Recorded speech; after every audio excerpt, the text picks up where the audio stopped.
نەورۆز هێمای سەرکەوتن و هەڵسانەوەیە بۆ کورد. پێت وایە پێویستە چی بکرێت بۆ ئەوەی لە شکستەکانی کەرکووک و عەفرین بەسەر بەرزی هەڵسێتەوە؟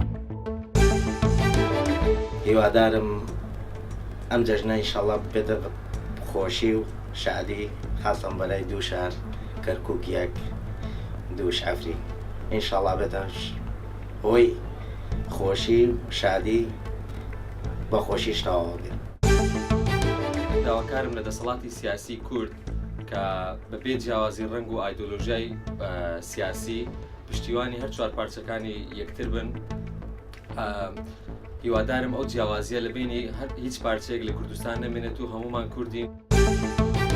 داوا لە هەموو حیزب و لایەنە سیاسیەکان دەکەین یەک ڕێز بن یەک دەنگ بن بەرامبەر بە شاری کەرکووک پشتگیری خۆمان بە تەواتی بۆ شاری عەفرین ڕادەگەێنین. دەبێت کۆمەلگەی نێودەوڵەتی لەسەریان وەجواب بێ، بۆیە ئێمە وەکو کورد هەموومان پشتگیری خۆمان بۆ شاری عەفرینی لێقەوماو ڕادەگەێنین. پیرۆزبایی جەژنی نەورۆز لە براپێشمەرگەکانمان دەکەین.